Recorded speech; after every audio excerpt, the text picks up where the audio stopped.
जबकि amorphous solid जो होते हैं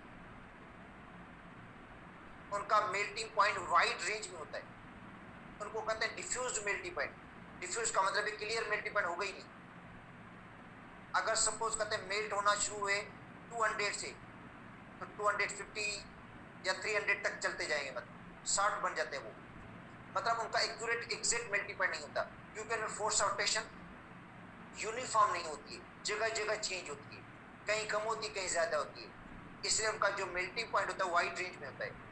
अच्छा, अब इसका क्वेश्चन भी आ सकते हैं कि which of the following solid which of the following solid has sharp melting point, ये कौन सा सॉलिड है जिसका मेल्टिंग पॉइंट शार्प होता है।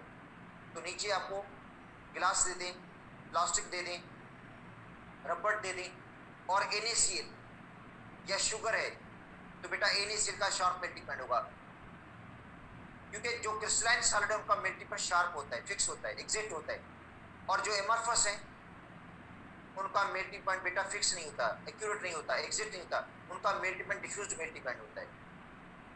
ये फर्क है क्रिस्टलाइन सॉलिड और एमरफस सॉलिड में। अच्छा, उसके बाद क्रिस्टलाइन जो सॉलिड है फिक्स क्लीवेज प्लेन से टूट जाते हैं वो। बेटा क्रिस्टलाइन सॉलिड क्या होता है, एक फिक्स क्लीवेज प्लेन होगा, यहां से टूटेगा, एक फिक्स जगह हुई वहां से टूटेगा,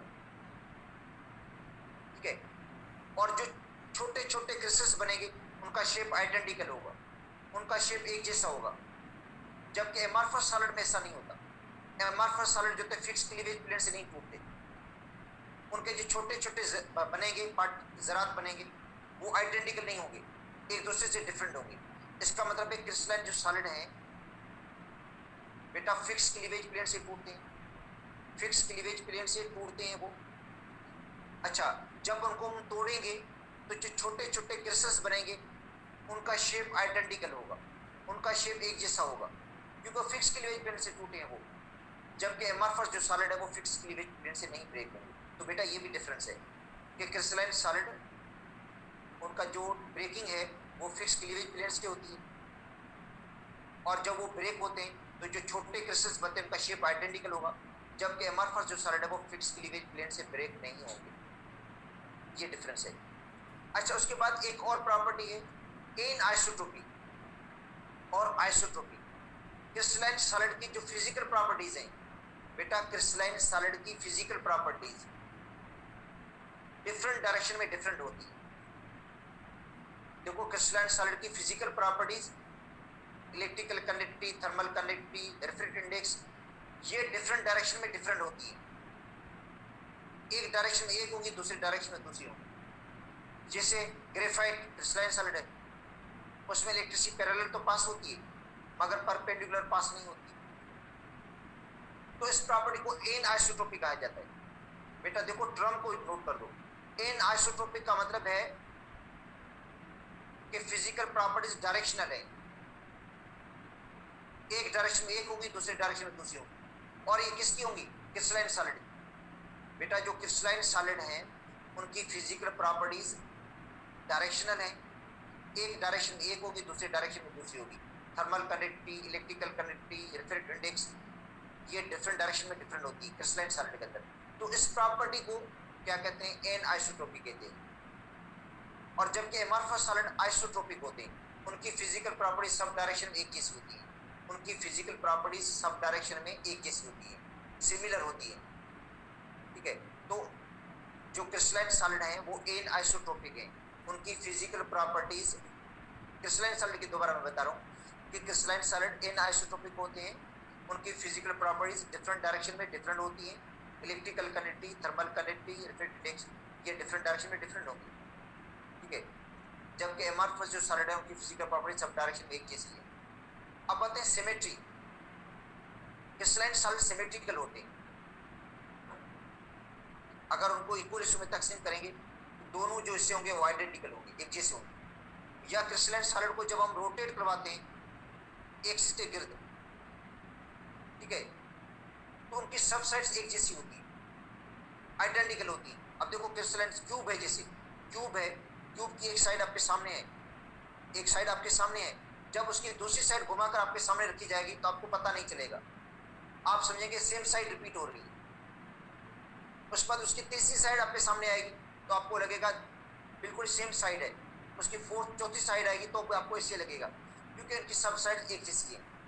जब हम उनको रोटेट करते हैं तो अपीयरेंस चेंज नहीं होता बेटा। क्रिस्टलाइन सॉलिड को जब हम रोटेट करते हैं एक्सिस के गिर्द तो उनका अपीयरेंस, उनका आउटलुक चेंज नहीं होता है, क्योंकि उनकी सब साइड्स आइडेंटिकल है, एक जैसी है, ठीक है। जबकि एमरफस सॉलिड जो होते हैं वो सिमेट्रिकल नहीं होते। जब एमरफस सॉलिड को आप बीच में से तकसीम करेंगे तो उनके जो दोनों से होंगे एक दूसरे से डिफरेंट होंगे, ठीक है। तो उनका मतलब है जो एमरफस सॉलिड है वो सिमेट्रिकल नहीं है और जो क्रिस्टलाइन सॉलिड है वो बेटा सिमेट्रिकल होते हैं, ठीक है। तो ये डिफरेंस था क्रिस्टलाइन और एमरफस के अंदर। अब हम पढ़ते हैं इसके अंदर क्या क्या डिफरेंस लिखा हुआ है।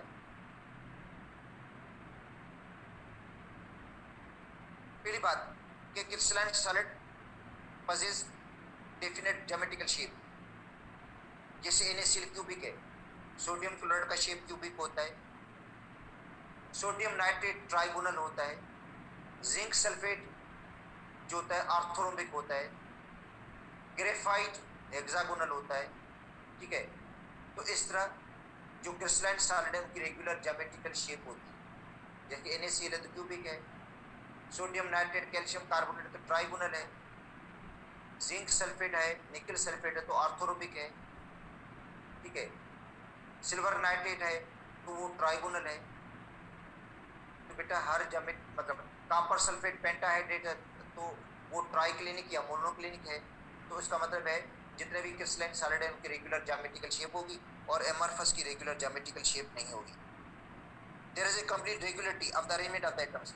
क्रिस्टलाइन सॉलिड के अंदर क्या होती है, कंप्लीट रेगुलरिटी होती है एटम्स की, आयंस की, मॉलिक्यूल्स की, जबकि एमरफस सॉलिड में ऐसा नहीं होता।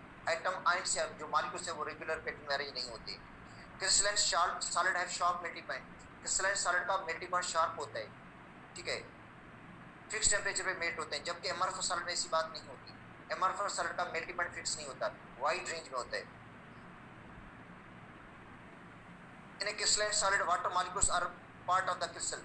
क्रिस्टलाइन सॉलिड के अंदर जो वाटर मॉलिक्यूल्स होते हैं जिनको कहते हैं वाटर ऑफ क्रिस्टलाइजेशन, जैसे कॉपर सल्फेट के साथ 5 वाटर मॉलिक्यूल्स हैं वो क्रिस्टलाइन का हिस्सा है, या FeSO4 के साथ 7 वाटर मॉलिक्यूल्स हैं वो क्रिस्टलाइन का हिस्सा है, वो क्रिस्टल का हिस्सा होते हैं बेटा, जिनको कहते हैं वाटर ऑफ क्रिस्टलाइजेशन, ठीक है। एमरफस सॉलिड में ऐसा वाटर नहीं होता, एमरफस सॉलिड में वाटर ऑफ क्रिस्टलाइजेशन नहीं होती है। अच्छा, क्रिस्टलाइन सॉलिड का जो कलर है, कॉपर सल्फेट का जो कलर है, कॉपर सल्फेट पेंटाहाइड्रेट का कलर ब्लू होता है, और ब्लू कलर किसकी वजह से, वाटर की वजह से। और जब वाटर रिमूव हो जाएगा और कॉपर सल्फेट NaDs बनेगा, कॉपर सल्फेट क्या बनेगा, NaDs बनेगा, तो उसका कलर व्हाइट हो जाता है। अच्छा, amorphous solids which often on heating become mobile wide range of the temperature. इसका मतलब एमरफस सॉलिड जो होते हैं wide range of the temperature पे, ज़्यादा टेम्परेचर पे वो क्या हो जाते हैं, सॉफ्ट हो जाते हैं, लिक्विड में तब्दील होते हैं, मगर वाइड रेंज ऑफ टेम्परेचर। इसका मतलब है उनका जो मेल्टिंग पॉइंट होता है वो शार्प नहीं होता, डिफ्यूज मेल्टिंग पॉइंट होता है। अब आते हैं properties of the crystalline solid. बेटा क्रिस्टलाइन सॉलिड की प्रॉपर्टीज, ठीक है। अब वही प्रॉपर्टीज हम पढ़ रहे हैं जो पहले मैंने जिक्र कर दिया था। बेटा क्रिस्टलाइन सॉलिड की प्रॉपर्टीज मतलब उन्हीं प्रॉपर्टीज का जिक्र कर रहे हैं जिनका अभी मैंने पढ़ाया था आपको।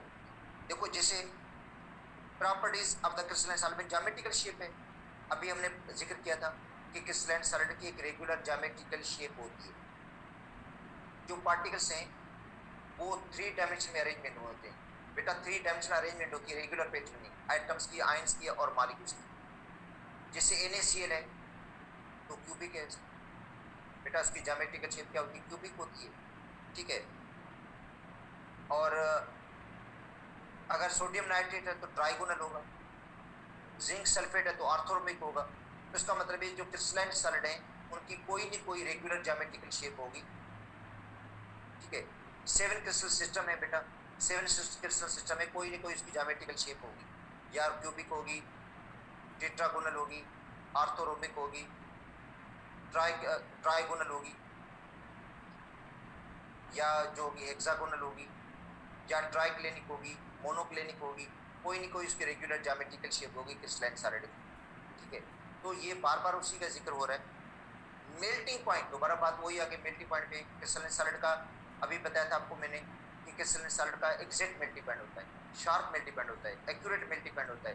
रीजन, क्योंकि क्रिस्टलाइन सॉलिड के अंदर जो फोर्स ऑफ अट्रैक्शन है यूनिफॉर्म होती है, यकसा होती है, एक जैसी होती है पूरे क्रिस्टल के अंदर। जब एक बांड टूटता है सारे बांड टूट जाते हैं, सारे बांड ब्रेक हो जाते हैं। एग्जैक्ट टेम्परेचर पे साल्ट जो होता है वो मेल्ट हो जाता है। जैसे सोडियम क्लोराइड है, उसका मेल्टिंग पॉइंट 801 है, तो इसका मतलब है 801 पे ही मेल्ट हो जाएगा, वो 801 पे ही मेल्ट हो जाएगा। अगर उसके अंदर वो प्योर है, अगर वो प्योर है तो। अगर उसके अंदर इम्प्योरिटीज हैं तो इम्प्योरिटीज मेल्टिंग पॉइंट को लो कर सकती हैं। तो मेल्टिंग पॉइंट से उसकी प्योरिटी का भी पता चल जाता है। बेटा मेल्टिंग पॉइंट एक क्राइटेरिया है for the purity of the solid. Solid की प्योरिटी का चेकिंग भी है। अगर कोई सॉलिड आपको कहा जाए ये प्योर है या इम्प्योर है, तो आप उसका मेल्टिंग पॉइंट चेक कर लो, उसके मेल्टिंग पॉइंट से पता चलेगा कि ये प्योर है या नहीं है। अगर वो एग्जैक्ट टेम्परेचर पे मेल्ट हो रहा है, अगर वो एक्यूरेट टेम्परेचर पे मेल्ट हो रहा है, तो उसका मतलब वो प्योर है। अगर वो एग्जैक्ट टेम्परेचर पे मेल्ट नहीं हो रहा है, ठीक है, जो सोडियम क्लोराइड के अंदर हम कैल्शियम क्लोराइड ऐड करते हैं तो मेल्टिंग पॉइंट 600 तक आ जाता है उसका, 800 से कम होकर 600 तक आ जाता है, ठीक है। तो वो क्या है, इम्प्योरिटीज की वजह से हुआ ऐसा, इम्प्योरिटीज ने मेल्टिंग पॉइंट को कम कर दिया। तो सॉलिड की एक फिक्स टेम्परेचर होता है बेटा। क्रिस्टलाइन सॉलिड, जो क्रिस्टलाइन सॉलिड है उनका एग्जैक्ट मेल्टिंग पॉइंट होता है, एक्यूरेट मेल्टिंग पॉइंट होता है, क्योंकि फोर्स ऑफ रोटेशन यूनिफॉर्म होती है, यकसा होती है पूरे क्रिस्टल के अंदर, ठीक है। और जब हम सॉलिड को हीट देते हैं तो वाइब्रेशनल जो एनर्जी है, वाइब्रेशनल मोशन बढ़ती है, और जिसकी वजह से वाइब्रेशनल काइनेटिक एनर्जी भी बढ़ती है। वाइब्रेशनल मोशन बढ़ेगी, वाइब्रेशनल काइनेटिक एनर्जी भी बढ़ेगी। और एक ऐसा टेम्परेचर आएगा जो मॉलिक्यूल जो होंगे वो सफिशिएंट एनर्जी से मूव करेंगे और वो मोबाइल बन जाते हैं, ठीक है। सॉल्ट जो तो फ्यूज हो जाता है, सॉल्ट मेल्ट हो जाता है, और जिस टेम्परेचर पे सॉल्ट मेल्ट होगा उसको कहते हैं मेल्टिंग पॉइंट। क्लीवेज अभी हमने पढ़ा था, क्लीवेज का मतलब है ब्रेकेज ऑफ बिग क्रिस्टल। देखो बेटा, क्लीवेज का मतलब है breakage of big crystal into smaller crystals of identical shape. मतलब एक बड़े क्रिस्टल का टूटना, एक बड़े क्रिस्टल का टूटना किसके अंदर, छोटे क्रिस्टल्स के अंदर, ऑफ आइडेंटिकल शेप, जिनका शेप क्या हो, आइडेंटिकल हो, एक जैसा हो, तो उसको क्या कहते हैं, हम क्लीवेज कहते हैं। तो क्रिस्टल जो होते हैं वो क्लीवेज, फिक्स क्लीवेज प्लेन से टूटते हैं, फिक्स क्लीवेज प्लेन से टूटते हैं वो। और उनके जो छोटे क्रिस्टल्स होते हैं उनका शेप आइडेंटिकल होता है, एक जैसा होता है, आइडेंटिकल शेप होता है इनका, ठीक है। तो इसके अंदर कुछ एग्जांपल भी दी गई हैं बेटा, क्रिस्टल्स की एग्जांपल भी दी गई हैं, जिसे कहते हैं nickel sulphate 6H2O can be cleaved easily provided the cleavage is parallel to the surface. और सोडियम नाइट्रेट और कैल्शियम एसीटेट ये भी पैरेलल की क्लीवेज हो जाती है। मई का क्रिस्टल है उसकी भी पैरेलल जो है वो क्लीवेज हो जाती है। इसका मतलब है जो क्रिस्टल्स की क्लीवेज होती है, क्लिस्टर फॉर्म क्या करते हैं, ब्रेक करते हैं, किसी डायरेक्शन से क्लीवेज होगी, इसकी पैरेलल होगी या परपेंडिकुलर होगी, जो भी होगी। मगर जो छोटे क्रिस्टल्स बनेंगे उनका जो शेप होगा वो आइडेंटिकल होगा, एक जैसा होगा। अगर बड़ा क्रिस्टल क्यूबिक है तो उसके जो छोटे छोटे क्रिस्टल्स बनेंगे उनका शेप भी वही होगा, आइडेंटिकल होगा शेप। और वो फिक्स क्लीवेज प्लेन से टूटेंगे, फिक्स जगह से टूटेंगे, हर जगह से नहीं टूटेंगे, वो फिक्स जगह होगी जहाँ से वो ब्रेक हो जाते हैं। अच्छा, और एमॉर्फस सॉलिड जो है वो फिक्स क्लीवेज प्लेन से ब्रेक नहीं होंगे। हैबिट ऑफ द क्रिस्टल्स, अब देखो हैबिट का मतलब है उसकी आदत। जो क्रिस्टल्स को सपोज करते हैं कंपाउंड जिसको अंदर पानी के अंदर आपने डिजॉल्व कर दिया, एक आयनिक कंपाउंड है, उसको आपने पानी के अंदर डिजॉल्व कर दिया, सॉल्यूशन बन गया, ठीक है। उसको हम हीट देते हैं, हीट देने से रिक्रिस्टलाइजेशन होगी बेटा। जब उसको हम हीट देंगे तो वाटर एवापोरेट हो जाएगा, रिक्रिस्टलाइजेशन होगी, दोबारा क्रिस्टल्स बनेंगे, ठीक है। अगर उसको छोड़ देंगे आप लोग, मतलब बढ़ने देंगे, तो उसकी ग्रोथ होती जाएगी और बड़ा क्रिस्टल बन जाएगा। मगर बड़ा जो क्रिस्टल बनेगा उसकी शेप जो होगी वो आइडेंटिकल होगी। मतलब सपोज करते हैं NaCl है, तो NaCl का जो बिग क्रिस्टल होगा उसकी शेप क्या होगी, क्यूबिक होगी। अगर उसको ब्रेक कर देंगे, छोटे छोटे क्रिस्टल्स बनाएंगे, ग्रोथ से रोकेंगे, तो जो छोटे छोटे क्रिस्टल बनेंगे उनका शेप भी क्यूबिक होगा। तो ये क्रिस्टल की हैबिट है। अब NaCl जो है उसकी अगर रिक्रिस्टलाइजेशन करेंगे आप लोग, मतलब NaCl को पानी के अंदर डिजॉल्व करके सॉल्यूशन बनाकर उसका, और उसको सॉल्यूशन को आप एवापोरेट करेंगे और रिक्रिस्टलाइजेशन करेंगे तो उसकी जो शेप बनेगी वो क्या बनेगी, क्यूबिक ही बनेगी, कि उसकी हैबिट है वो। और दूसरी हैबिट क्या है उसकी, क्रिस्टल की ग्रोथ होती जाएगी, क्रिस्टल बड़ा बनता जाएगा। अगर रोकेंगे नहीं उसको, ग्रोथ से रोकेंगे नहीं तो क्या बन जाएगा, एक लार्जर क्रिस्टल बन जाएगा, मगर उसकी शेप वही होगी, आइडेंटिकल होगी। तो ये कहते हैं habit of the crystals, almost all the solid have particular no face under the identical condition. NaCl is cubic. NaCl क्या होता है बेटा, क्यूबिक होता है, 6 फेसेस होते हैं। अब क्योंकि सोडियम के गिर्द 6 क्लोराइड होते हैं बेटा, एक सोडियम के गिर्द 6 क्लोराइड होते हैं और एक क्लोराइड के गिर्द 6 सोडियम होते हैं। जो NaCl का क्यूबिक स्ट्रक्चर है तो सोडियम का जो कोऑर्डिनेशन नंबर है वो 6 है, मतलब एक सोडियम आयन के गिर्द क्लोराइड जो आयन्स हैं वो 6 होते हैं और क्लोराइड आयन के गिर्द जो सोडियम आयन्स होते हैं 6 होते हैं। तो इसका मतलब है कोऑर्डिनेशन नंबर इसका 6 होगा, ठीक है। अगर वो प्योर है बेटा, अगर वो प्योर है NaCl तो उसका तो NaCl का स्ट्रक्चर क्या होगा, क्यूबिक होगा। अगर उसके अंदर इम्प्यूरिटीज मौजूद है, क्रिस्टल के अंदर क्या मौजूद है, इम्प्यूरिटीज मौजूद है, तो इम्प्यूरिटीज उसके शेप को चेंज कर सकती है बेटा। अगर एक प्योर क्रिस्टलाइन सॉलिड है उसको आप मेल्ट कर रहे हो, प्योर क्रिस्टलाइन सॉलिड को पानी के अंदर डिजॉल्व करके उसका सॉल्यूशन बना रहे हो आप लोग, और उसकी रिक्रिस्टलाइजेशन करते हैं तो उसका शेप वही होगा, NaCl का क्यूबिक होगा। मगर NaCl के अंदर अगर इम्प्यूरिटीज हैं, इम्प्योर है वो, और इम्प्यूरिटीज के बाद उसकी आप पानी के अंदर डिजॉल्व कर दे तो रिक्रिस्टलाइजेशन करेंगे तो इम्प्यूरिटीज क्या करेंगे, उसकी शेप को चेंज कर सकती हैं। जो इम्प्यूरिटीज हैं वो उसकी शेप को क्या कर सकती हैं, चेंज कर सकती हैं। मतलब क्रिस्टलाइन सॉलिड को जो उसकी इम्प्यूरिटीज हैं वो उसकी शेप को चेंज कर सकती हैं। The shape of A crystal is in which it usually grow is called habit of the crystal. ज़ाहिर क्रिस्टल की ग्रोथ होगी, क्रिस्टल बड़ा बनता जाएगा, उस ग्रोथ को क्या कहते हैं, हैबिट ऑफ द क्रिस्टल्स कहते हैं, ठीक है। अगर क्रिस्टल्स को आप रोकेंगे नहीं ग्रोथ से तो ठीक है बड़ा बन जाएगा। अगर सपोज करते हैं बनने के दौरान आप उसको क्या करेंगे, तोड़ देंगे तो छोटे छोटे क्रिस्टल्स बनेंगे, मगर उनका शेप आइडेंटिकल होगा। शेप क्या होगा बेटा, आइडेंटिकल होगा। तो ये कह रहा है कि NaCl का क्यूबिक स्ट्रक्चर है, NaCl क्यूबिक स्ट्रक्चर है। जब उसके अंदर 10% यूरिया ऐड करेंगे, कहता है 10% आप यूरिया ऐड करेंगे, समझे, इम्प्यूरिटीज ऐड करेंगे, तो यूरिया ऐड करने से उसका जो मतलब स्ट्रक्चर है वो चेंज हो जाता है, ऑक्टाहेड्रल बन जाता है, मगर वो किसके जैसे, इम्प्यूरिटीज के जैसे। इसका मतलब है जो इम्प्यूरिटीज हैं वो क्रिस्टल के स्ट्रक्चर को चेंज कर देती हैं, ठीक है। तो बेटा आज इतना ही है, कल हम पढ़ेंगे क्रिस्टल की ग्रोथ, एनिसोट्रोपी, सिमेट्री, ये चीज़ें अभी हमने डिस्कस कर चुके हैं, अभी पढ़ा चुका हूँ मैं आपको, हाँ।